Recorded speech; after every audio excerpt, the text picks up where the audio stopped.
continuar. Vamos ahora a mirar todas las clases de conjuntos que hay. Entonces vamos a empezar por el conjunto vacío. ¿Qué es vacío? Aquel que carece de elementos. Hay dos formas para representar el conjunto vacío, que es así. Bien sea con este símbolo, que es una letra del alfabeto griego. Bueno, recordemos, esta es una letra del alfabeto griego que se llama Phi. Entonces, esa letra es la mayúscula y hay una que es minúscula que es de esta manera. Entonces, ¿cuál es la que nosotros usamos para el conjunto vacío? Es la Phi mayúscula. O esa O está tildada. O también las llaves sin ningún elemento. Un error común que cometen los estudiantes aquí cuando van a representar el conjunto vacío, escriben así. ¿Listo? Dicen, ese es el conjunto vacío. No, este conjunto no es vacío. Vacío no debe tener elementos. Si usted mira adentro de las llaves, hay un elemento. ¿Cuál elemento está aquí? La letra Phi. ¿Listo? Entonces, hay que tener cuidado ahí. Entonces, por eso esta O está tildada. ¿Qué es una O tildada? Es una O excluyente. Es lo uno o es lo otro, pero no los dos al mismo tiempo. Entonces, por eso, si bien quiere, escribe el conjunto vacío de esta manera, o si bien quiere y escribe de esta otra manera. ¿Listo? Para representar el conjunto vacío. Por ejemplo, miren lo que me está diciendo ahí. Dice, es igual a los x, tales que x es menor que 0 y x pertenece a los naturales. Esa y quiere decir que hace las dos cosas al mismo tiempo. Entonces, ¿qué elemento es negativo? Porque decir menor que 0 quiere decir negativo. ¿Por qué decir menor que 0 es lo mismo que decir un número negativo? Entonces voy a explicar eso. Si usted tiene la recta numérica y tiene el 0 aquí, recuerden que los números que están a la derecha para acá son números positivos y los números que están a la izquierda de 0 son números negativos. Los números que están a la derecha de 0 son números que son mayores que 0 y los números que están a la izquierda son menores que 0. Por lo tanto, decir menor que 0 es equivalente a decir que es un número negativo. Y decir mayor que 0 es equivalente a decir que es un número positivo. Entonces, estamos diciendo aquí qué elementos o qué elemento cumple esta propiedad. Miren que hay dos propiedades. Que sea un número negativo y a la vez sea un número natural.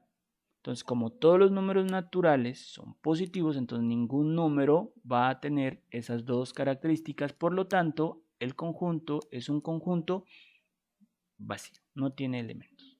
¿Listo? Bueno, vamos a continuar. Conjunto unitario. ¿Qué es un conjunto unitario? Su nombre lo dice. Unitario es aquel que tiene un solo elemento. Ejemplo. Cuando estábamos en la escuela nos decían ejemplos, satélites naturales de la Tierra. ¿Cuál es nuestro satélite natural? El único que tenemos, la Luna. ¿Listo? Entonces veamos este ejemplo. Dice L igual, esa L mayúscula, a los x tales que x elevado a la 3 es igual a 125. Hay otra propiedad, pero que x sea un número natural. Bueno, otra vez tenemos aquí un conjunto que en este caso tiene dos propiedades. Primera, ser un número natural. Y segunda, que elevado a la 3 de 125. Entonces, ¿qué número elevado a la 3 da 125? Esto pues aquí lo podemos resolver así, como una ecuación. X a la 3 igual a 125 y podemos despejar X. Este 3 pasa al otro lado como raíz cúbica, ¿no es cierto? Así se despeja. Y la raíz cúbica de 125 es 5 y entonces nosotros decimos que L es igual a 5, por lo tanto este conjunto es un conjunto unitario. Entonces aquí este conjunto, bueno, voy a borrar aquí y lo voy a escribir entre llaves. El único elemento, el único número natural que elevado a la 3 sea igual a 125 es el 5. Ojo aquí, hago otra salvedad. ¿Listo? Pónganme atención, por favor. ¿Qué pasa si yo no le coloco aquí X que pertenece a los naturales? Entonces, la pregunta es, ¿seguirá siendo un conjunto unitario o ya no? ¿Listo? ¿O por qué entonces este conjunto, pues, tiene esa otra propiedad. Resulta que si yo no le pongo ahí que sea un número natural y yo resuelvo la ecuación x a la 3 igual a 125, una de las soluciones es la que nosotros ya encontramos, que es 5. Pero por el teorema fundamental del álgebra, esta ecuación en sí va a tener 3 soluciones, sino que las otras 2 son números complejos. ¿Listo? Pues se dificultaría, pues bueno, la idea de hoy no es encontrar esas soluciones, ya de pronto en otra clase lo podemos hacer, pero por lo pronto lo que me interesa es explicar por qué se hace esa salvedad de que x sea un número natural y no un número cualquiera. ¿Listo? Bueno, entonces en esas condiciones, siendo un número natural y que elevado al cubo sea 125, ahí sí va a tener una sola solución, que sería el 5 y nada más. ¿Listo? Bueno, vamos a continuar. Otro tipo de conjunto se llama el conjunto finito. Su nombre lo dice, que tiene fin. Entonces vamos a ver qué dice. Es aquel que tiene un número determinado de elementos, por lo tanto se pueden contar. Entonces cuando hablamos de conjunto finito, estamos diciendo que es un conjunto aquel en el cual sus elementos se pueden contar. Ejemplo, m igual a las x, tales que x es una letra del alfabeto. Ya lo había explicado anteriormente. Entonces, las letras del alfabeto, entonces nosotros las podemos contar. Dijimos que son 27. Entonces se trata de un conjunto finito. Entonces, si ustedes se dan cuenta, ahí donde está, lo tenemos determinado ese conjunto por comprensión.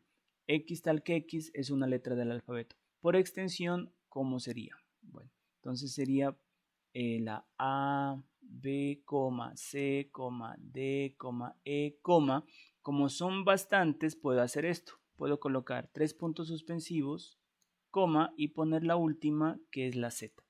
Entonces, cuando el conjunto tiene bastantes elementos, entonces y es finito, como en este caso, se puede hacer esto. ¿Listo? Para no escribir todos. Entonces, simplemente A, B, C, D, E, coma, puntos suspensivos, coma, y la última, que es la Z. ¿De acuerdo? Eso para los conjuntos que son finitos. Hay otro conjunto que se llama infinito. ¿Qué es un conjunto infinito? Es aquel que tiene un número indeterminado de elementos. ¿Qué quiere decir eso? Que no se pueden contar. Por ejemplo, r igual a los x, tal que x es un número par. Si yo quiero contar todos los números pares, no puedo, ¿cierto? Nunca voy a terminar de contar todos los números pares. Entonces, este conjunto está determinado en este caso por comprensión. Ahora lo voy a determinar por extensión. Entonces, ¿cómo sería? Números pares 2, 4, 6, 8, 10, puntos suspensivos. Colocamos 3 punticos suspensivos. Bueno, este de aquí es una coma. Bueno, en este caso, cuando el conjunto es infinito, entonces colocamos los puntos suspensivos y no termina. O sea, ahí quedan los puntos suspensivos diciendo que eso continúa y que no tiene fin. ¿De acuerdo? Para los conjuntos infinitos. Y por último, tenemos el conjunto referencial o universal. ¿Qué es? Es el conjunto que sirve como referencia para otros conjuntos. Se denota con la letra U. Para el conjunto universal, entonces vamos a utilizar la letra mayúscula U. Ejemplo, para el conjunto R igual a los X tal que X es un número par, un conjunto que sirve como universal es. Bueno, ¿qué es un conjunto universal? Es un conjunto que me sirve como referencia. En sí es un conjunto un poco más grande y que está bien definido. Todos los conjuntos tienen que estar bien definidos. Pero por ejemplo, para los números pares, un conjunto que sea más grande, que contenga este conjunto, por ejemplo, serían los números naturales. Entonces un conjunto universal para este conjunto sería U igual a los X, tales que X es un número natural. ¿Listo? Tales que X es un número natural. Bueno. Y pues recordemos que este conjunto tiene un nombre propio. ¿Listo? Entonces si quiere le podemos colocar n de los números naturales. Otro ejemplo, algo bien fácil.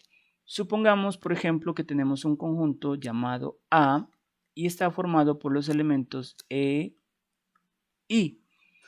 Y quiero determinar un conjunto universal para ese conjunto. Bueno, vuelvo y repito, ¿qué es un conjunto universal? Es un conjunto que sirve como referencia. En sí es un conjunto un poco más grande y que esté bien definido. Entonces, un conjunto un poco más grande, bien definido para estas letras E, I, por ejemplo, sería el conjunto de las vocales, que son A, E, I, O, U. Entonces, este conjunto de las vocales sería un conjunto universal para ese conjunto A, y de hecho este tendría un nombre, pues, que lo podemos llamar con la letra B, que son las vocales, o si no, simplemente con la letra U, de un conjunto, que sería un conjunto universal para ese conjunto. ¿Listo? Y si yo tuviera, por ejemplo, el conjunto de las vocales, ¿listo? Me dan el conjunto de las vocales, que son A, E, I, O, U, y quiero determinar un conjunto universal para este conjunto, entonces, por ejemplo, ¿cuál sería? Entonces, algo fácil. Entonces sería, por ejemplo, bueno, un conjunto universal, lo voy a determinar por comprensión, sería los X, tal que X es una letra del alfabeto. Es una letra del alfabeto. ¿Listo? Entonces, ese sería un conjunto universal para el conjunto de las vocales. ¿Por qué es un conjunto universal? Porque es un conjunto más grande y estas letras que están aquí hacen parte de las letras del alfabeto. O sea, es un conjunto que está contenido en ese conjunto llamado universal. ¿Listo? Bueno, eso es todo entonces sobre... bueno, y algo que me faltaba aquí, el conjunto universal siempre se lo representa gráficamente mediante un rectángulo. ¿Listo? El diagrama, recuerden que el diagrama de Venn para un conjunto cualquiera es una curva cerrada. Dentro de su área se colocan sus elementos. ¿Listo? Por ejemplo, si son las vocales, habíamos dicho A, E, I, O, U. Por cada letra vamos colocando un punto y el nombre lo colocamos acá.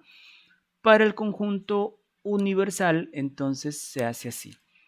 El nombre lo ubicamos por acá en esta parte, la U. Y si, por ejemplo, las vocales son ese conjunto universal, como habíamos dicho aquí, ¿listo? Y como conjunto universal, entonces sería un rectángulo. Y dentro del rectángulo colocamos sus elementos. A, E, en cualquier parte. I, O, U. ¿Listo? Entonces no se olvide. El conjunto universal gráficamente se lo representa mediante un rectángulo.